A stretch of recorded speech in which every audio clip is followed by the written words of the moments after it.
Hello students, हम क्या करने वाले हैं? Accounting standards. स्टैंडर्ड्स का मतलब क्या होता है? किसी भी चीज़ के लिए आप एक आइडियल प्लेटफॉर्म सेट करते हो, वो स्टैंडर्ड्स होते हैं। जैसे मुझे इस पर्टिकुलर लेवल तक रीच करना है, होता है ना स्टैंडर्ड्स।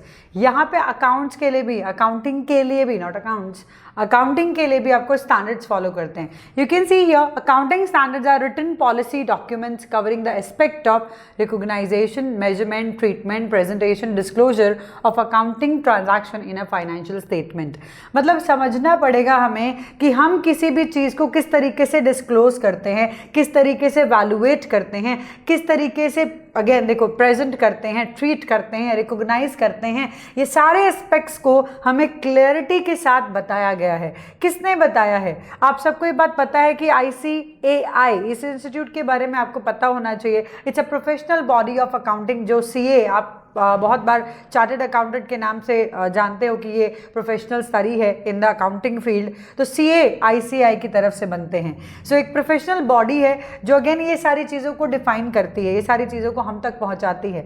हाँ, समझेंगे क्यों, क्या ऐसा क्यों, ये हमें रूल्स क्यों दे रही है, ये हमें बांध क्यों रही है। बांधना ज़रूरी है, बांधेंगे नहीं तो हमें समझ में नहीं आएगा कि हमें जाना कहाँ है। That is basically guidance, not the weekend से हमें बांध नहीं रहे हैं, गाइड कर रहे हैं कि ऐसा करने से हमें फ़ायदा होगा।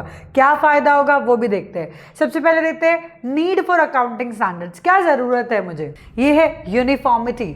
हमें यूनिफॉर्मिटी की ज़रूरत क्या है, या फुल डिस्क्लोजर की ज़रूरत क्या है? हमने कंसेप्ट पढ़े हैं, प्रिंसिपल्स पढ़े हैं, उसमें क्लियर है कि हमें फुल डिस्क्लोज करना चाहिए, करना ही चाहिए और करेंगे भी। यूनिफॉर्मिटी क्यों चाहिए?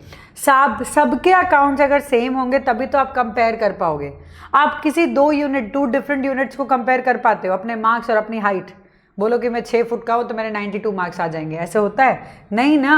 सो बेसिकली हमें सेम यूनिट्स पे लाना पड़ता है तो हम कंपेयर कर पाते हैं। सो यूनिफॉर्मिटी इज़ वेरी इंपॉर्टेंट, और यूनिफॉर्मिटी आती है अकाउंटिंग स्टैंडर्ड से। फुल डिस्क्लोजर होता है अगेन अकाउंटिंग स्टैंडर्ड से।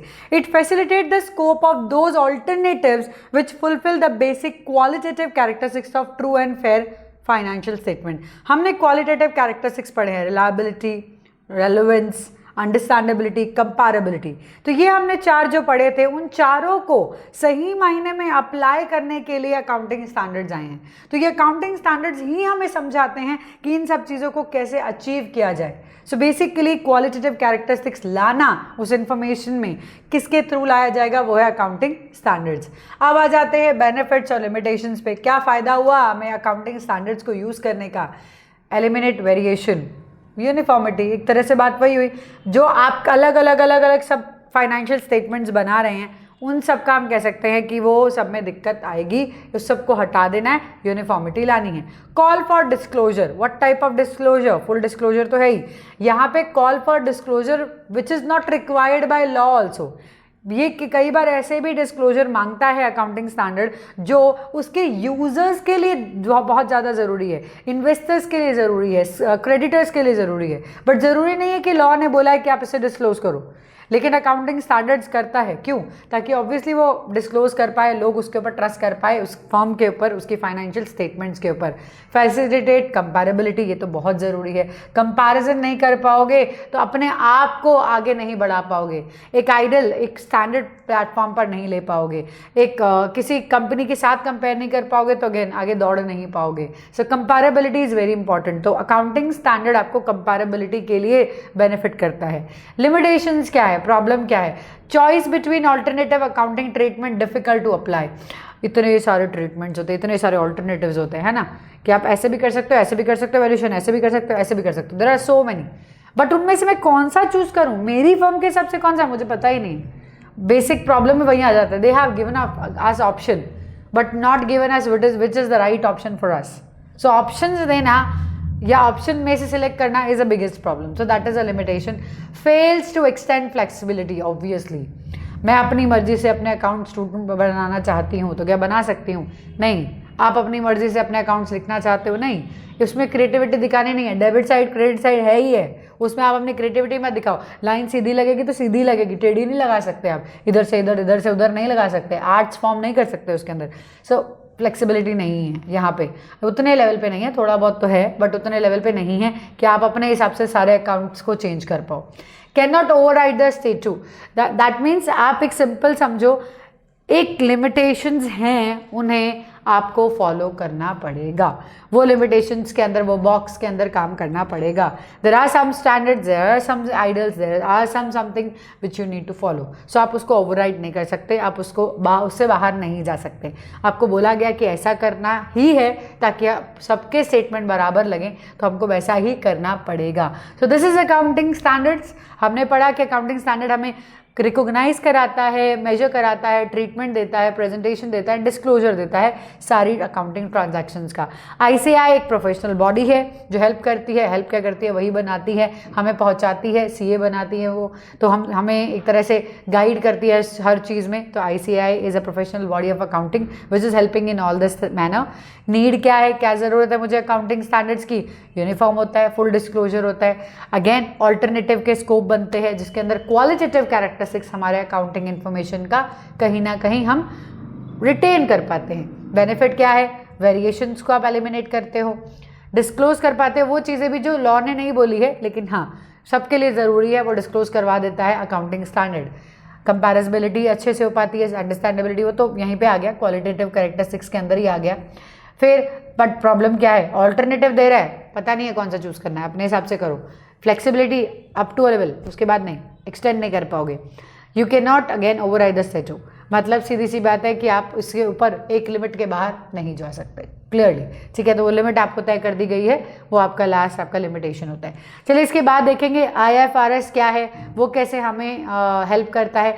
मैं आपको इस पर्टिकुलर वीडियो के बाद आपको आईएफआरएस के सारे कौन से हमारे स्टैंडर्ड्स दिए हुए हैं, वो कैसे कैसे आपको मैच करना है, वो सब मैं दूंगी बस आपको रीड करने के लिए। डोंट वरी, वो रीड आप कर सकोगे उसमें। अब हम बात करते हैं कि हमारे अकाउंटिंग स्टैंडर्ड्स कहाँ कहाँ अप्लाई होते हैं। आप देख सकते हो applicability of accounting standard, basically जो भी बिजनेस एक्टिविटी हो रही है which is commercial for earning profits, charitable trust के अलावा, चैरिटेबल इवेंट्स के अलावा किसी भी जगह जहाँ पे कमर्शियल एक्टिविटी हो रही है, नॉन कमर्शियल को छोड़ दो, कमर्शियल को ले लो, जो भी कमर्शियल एक्टिविटी हो रही है, जो भी कमर्शियल पार्ट है हमारे इकोनॉमी का, वहाँ पे अकाउंटिंग स्टैंडर्ड्स अप्लाई होंगे। Sole proprietorship, partnership, societies, trust, जहाँ पे भी फाइनेंशियल नेचर है, हिंदू अनडिवाइडेड फैमिली हो गया, एसोसिएशन ऑफ पर्सन हो गया, कोऑपरेटिव सोसाइटीज़ हो गया, कंपनीज होगी। चैरिटेबल इवेंट्स में नहीं, बाकी सब में छोड़ दिया, चैरिटेबल में छोड़ दिया जाए। कमर्शियल एक्टिविटीज़ में कहीं पे भी कोई भी किसी भी तरीके की कमर्शियल एक्टिविटी हो रही है तो वहाँ पे आपके अकाउंटिंग स्टैंडर्ड्स एप्लीकेबल रहेंगे। देन आ जाता है हमारा नेक्स्ट, हम सबको ये बात पता है कि एलपीजी, लिबरलाइजेशन, प्राइवेटाइजेशन, ग्लोबलाइजेशन, 1991 सबको याद है, नहीं है तो मम्मी पापा से पूछो, कोई बात नहीं। 1991 क्या था? 1991 में हमारे इंडिया के अंदर हमारी इकोनॉमिक पॉलिसी चेंज हो गई थी बहुत बड़े लेवल पे। हम ग्लोबलाइजेशन, प्राइवेटाइजेशन, लिबरलाइजेशन के दौर पे आ गए। 1991 के बाद ही ये ब्रांड्स जो आप देखते हो इतने बड़े बड़े बाहर से आए हुए हैं, वो सारे यहाँ आए हैं, प्राइवेट बैंक्स खुले हैं, प्राइवेट कंपनियाँ इतने बड़े स्केल पर आई हैं। सो वो 1991 के बाद ही हुआ है। दो ग्लोबलाइजेशन का मतलब क्या हुआ? Creating borderless world. Creating borderless world मतलब सच्ची में नहीं बॉर्डर हटाना है, basically for accounting purpose, for commercial purpose, for business purpose. So जब हम ग्लोबलाइजेशन की बात करते हैं तो हमें इंटरनेशनल फॉर्म्स के साथ कंपेयर करना पड़ता है, उनके साथ compete करना पड़ता है। अगर हमारे अकाउंटिंग स्टैंडर्ड्स अलग होंगे, उनके अकाउंटिंग स्टैंडर्ड्स अलग होंगे, तो हम कैसे कंपेयर कर पाएंगे, हम कैसे compete कर पाएंगे? उसके लिए है इंटरनेशनल फाइनेंशियल रिपोर्टिंग सिस्टम, जिसे हम बोलते हैं IFRS, जो ग्लोबली पूरे ग्लोबल मतलब पूरे वर्ल्ड में जितने भी इसको एक्सेप्ट करती हैं कंट्री सारी, सो जो भी एक्सेप्ट कर रही है उन सब के लिए उनके अकाउंटिंग प्रोसीजर्स को यूनिफॉर्मिटी लाने के लिए, ग्लोबलाइजेशन को प्रमोट करने के लिए IFRS आया है। सो IFRS की क्या ज़रूरत है? जैसे ये अकाउंटिंग स्टैंडर्ड है ना, सेम ही है, ये भी कुछ अलग नहीं है। IFRS बस ये इंटरनेशनल लेवल पे है, ठीक है, ये अपने इंडियन लेवल पे है, वो कैसे हम इम्प्लीमेंट करेंगे देख लेते हैं। IFRS प्रिवेंट मटेरियल मैनिपुलेशन और error in financial statement. Her cheese properly disclose करोगे अगर, तो मैनिपुलेशन कहाँ से होगा, एरर कहाँ से आएगी? नहीं आएगी ना। सो दैट इज IFRS, वहाँ पे हमें IFRS की नीड पड़ती है। ग्लोबल हार्मोनाइजेशन मतलब ग्लोबली हार्मोनी क्रिएट करना, यूनिफॉर्मिटी क्रिएट करना।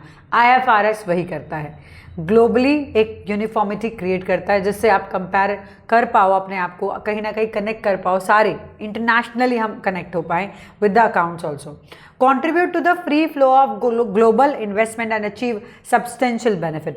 बाहर का पैसा हमारे पास आ पाए, हमारा पैसा बाहर जा पाए, ये फ्री फ्लो होना चाहिए। उसके लिए हम सबके अकाउंट्स भी कहीं ना कहीं मैच होने चाहिए, तो ही हम समझ पाएंगे, इन्वेस्ट कर पाएंगे, कहीं ना कहीं हम उससे कनेक्ट कर पाएंगे। सो IFRS उसे कहीं ना कहीं IFRS की वजह से ऐसा पॉसिबल है।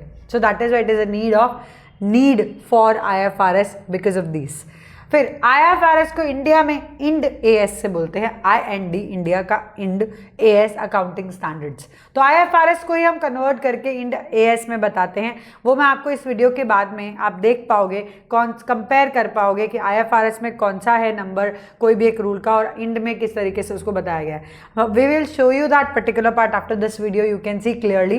तो इसके बाद आपको दिखाया जाएगा कि IFRS क्या है, साथ में इंड AS क्या है, तो दोनों आप कंपेयर कर सकते हो, बराबर है, कोई दिक्कत नहीं है उसमें। सिर्फ उसको ही हम अंडरस्टैंड करने के लिए इंड AS में डाले गए हैं। ये Ind AS accounting standard ministry of corporate affairs ने ही क्रिएट किया है, मतलब एक तरह से डाला है IFRS को इसमें, ताकि हम इजीली उसको समझ पाए। सेम ही है, कुछ चेंज नहीं है, ठीक है। So this is our IFRS। इसके बाद हम पढ़ेंगे इस वीडियो में, तो आप देख ही पाओगे इसके बाद में ये जो कंपेयर करना है IFRS और इंड AS को, वो तो आप कर ही पाओगे। उसके अलावा हम करने वाले हैं अब GST, that is goods and service tax. So that is most important topic now, क्योंकि आप चाहे थ्योरी में बोलो चाहे प्रैक्टिकल में बोलो, हर जगह GST आपको डालना पड़ेगा। सो GST को समझना बहुत ज़रूरी है। इसके बाद हम समझेंगे GST।